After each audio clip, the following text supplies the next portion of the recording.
Is gaming dying? Short answer, no. It's impossible. Well, thanks for watching. Vid's over. Bye. Please subscribe.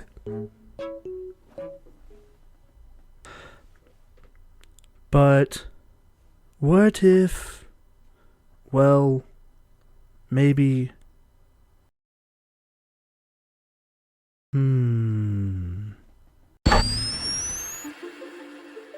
Listen guys, here's the thing. I'm old. I have gray hairs. But there's one thing that's been in my life since my hair was short and full of color. And that's video games. But recently, I've realized that I spend a lot more time consuming content about video games than I do actually playing video games. In fact, in the past couple of years, there's been months at a time where I did not play a single minute of video games. And it most certainly is not because I'm a busy and accomplished adult with a roaring career and social life, because quite the opposite.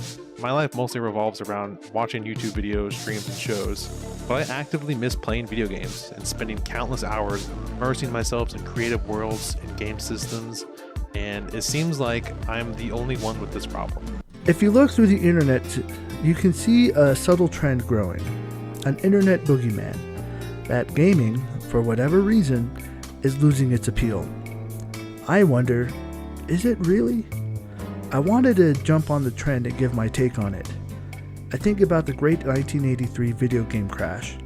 The Cliff Notes version of it is that in 1983 there was a huge recession in the video game market because the three big producers, Atari, ColecoVision, and Intellivision, all simultaneously crashed for their own personal reasons and due to the market.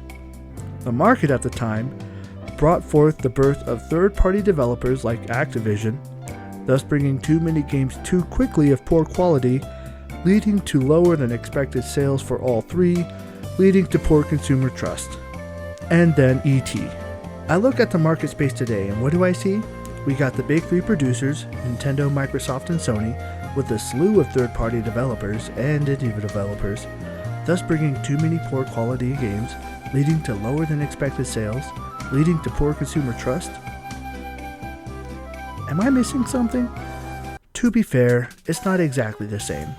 Sure, we have the general formula from then, but there are quite a few many additional ingredients we're adding in today's dish. The internet, DLC, microtransactions, modders and indie developers who basically try to make games for free and in their free time. But a trend has been popping up recently, in the underground, underneath the sensationalism of the internet, a shadow in the background.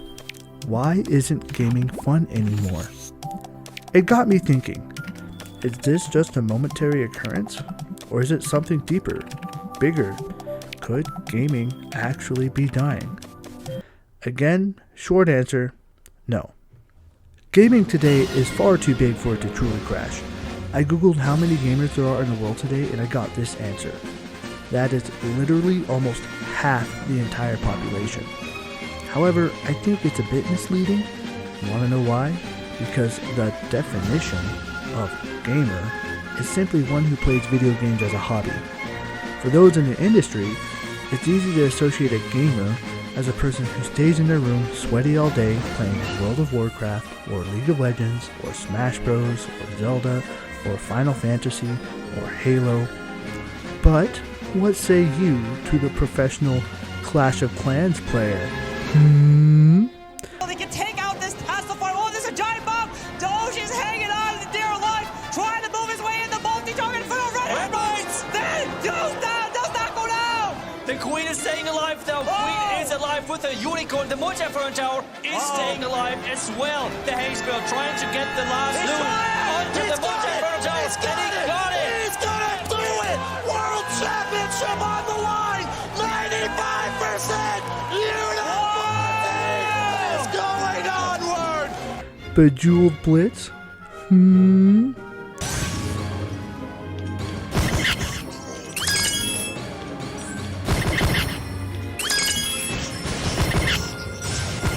Or even Raid Shadow Legends? Raid Shadow Legends is one of the biggest mobile role-playing games of 2023 and it's totally free. Currently, almost 10 million users have joined Raid over the last 6 months and it's one of the most... I'm not sponsored. I just wanted to use the joke. Not only that, but today, gaming is completely intermingled. You could have a gamer that plays cross-platform while also playing Clash of Clans. For many who lived through the time, the console wars of 2013 are basically dead. But what if maybe something is happening, just so slowly it's hard to see? A general trend lurking in the bowels of the internet and of society? An underwater kaiju lying in wait ready to destroy everything?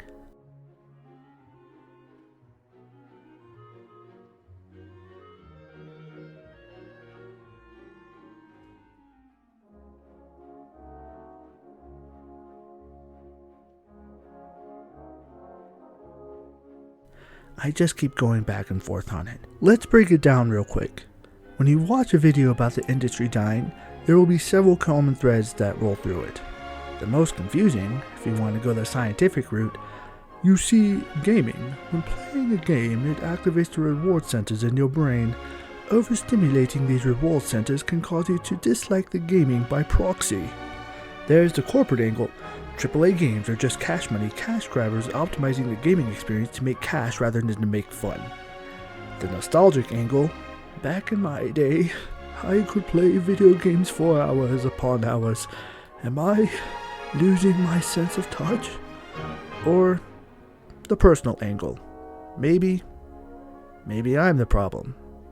Maybe I've changed. The thing is, all of these areas to some degree are true. There is a science about dopamine in the brain. AAA games are losing the magic thanks to microtransactions, DLC, and loot boxes. Gaming was different in the past, and, well, you are changing. I guess which is truest for you will be the one you think it hits closest to home. I think one aspect all of these different angles miss is how gaming was able to stay relevant at all. In my opinion, gaming in the past was able to refresh life into the genre in two main ways. First, through innovation, either of the mechanics, genre, or storyline. An example of a mechanic would be Z-targeting and Ocarina of Time. An example of genre would be the creation of soul-like or roguelikes. And an example of story would be like killing Aerith in Final Fantasy VII.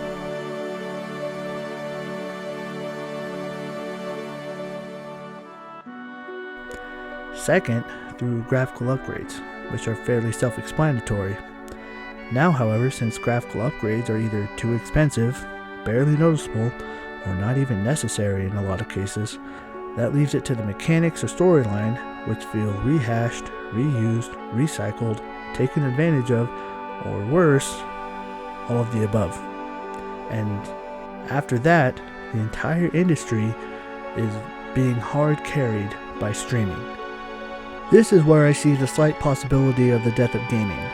What is important about E.T.? Why am I calling it the E.T. moment? You want to know why E.T. was bad? First, let me explain a tidbit not many know about and isn't in main 1983 video game recession videos. Normally when a store, like Walmart for example, sells a product, it buys the product from the company and from the product they're selling, and takes the cost. However, there is a system where, to help get your product in the store, the company can go to Walmart and say, "Don't worry about the cost, we got it instead." This is called retail glut, and this more than anything killed the industry. Knowing this one little tidbit changes everything. It explains why, when you have too many consoles, too many games, with third-party developers, in an oversaturated market, everything fell apart. Retail glut increases the cost exponentially. And I'm not necessarily talking about you, the consumer. I'm talking about you, the shareholders, who, seeing that the industry was well below their market projections, pulled out, which only made everything worse. So everything on the corporate side went all to flames. Now then, why was E.T. so bad for the industry? It actually sold well enough for the time, but not enough to cover the movie licensing, merchandising, leftover copies, because of the retail glut, and all of the refunds. Kind of like how Last Jedi almost killed Star Wars, E.T. almost killed video games. Not because the product was initially bad, though it was, but it killed consumer trust. This time I'm talking about you, the consumer. To any naysayers, It was so bad Atari made a landfill in New Mexico to bury all of the unsold copies. How often do internet legends become true? In short, it made buyers not want to buy video games. And that's the lingering long-term worry I have. Yes, gaming is bigger than ever, better than ever, more optimized than ever. But what if gaming today has an ET moment? Usually, I think that as long as there are buyers, there will always be sellers. As long as there are gamers, there will always be games. But what happens when all the gamers disappear? Which then leads back to the questions. Why isn't gaming fun anymore? Is gaming dying? Yo, listen up. We will not live in a two-dimensional world. We won't go in one direction or zig where we can zag. We will walk through walls. We will take a look around us. We will not be confined. We believe in the path of least limits. We won't be told how to view the world. We will experience true freedom. We will not compromise. We will live the game through our hands. We will be in control of something. We will change the system. Personal life story. I grew up a gamer and have always been a gamer. I loved it. I remember spending hours upon hours willingly in the basement playing games. I remember playing Ocarina of Time on the N64 when the Fire Temple had the Islamic chant.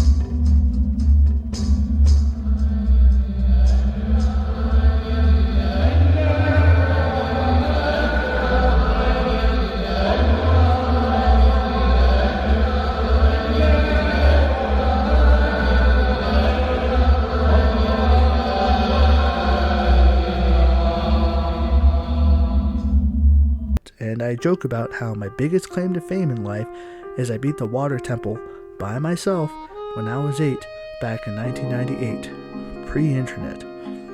Yet, as I grew, gaming grew less important. After high school, I had to stop playing games and really look at life. I didn't have the time in college, I didn't have the money, and I was trying to look towards the future. I was feeling ambitious and ready to move on and up after college. Gaming was still there, but it was very low on my priority list. And if I summarized my thoughts on it, I just felt like I was growing up. But stuff happened, life happened, and well, I needed something to get me through. So I started playing video games again as a way to help cope and handle everything. So right now, do I love gaming with every fiber of my being like I used to? No, not really. But I do appreciate the small moments I'm able to play a game and live in the moment. And to be honest, I do have to force it a little. I'm very busy. But the entire point of a game is to simply have fun. A way to relax, a way to escape. The reason why gaming will never die is for a much deeper and humanistic reason. People like to have fun, and gaming is one way to achieve that. As long as people like to have fun, there will always be gamers. And as long as there are gamers, gaming will never truly die. However, I think the point I want to stress with this video is that with how the industry is, and when the industry is headed, and even how life is affecting everything right now, that a modern video game crash isn't impossible. There are a lot of kinks breaking the system. But just know, it'll never truly die.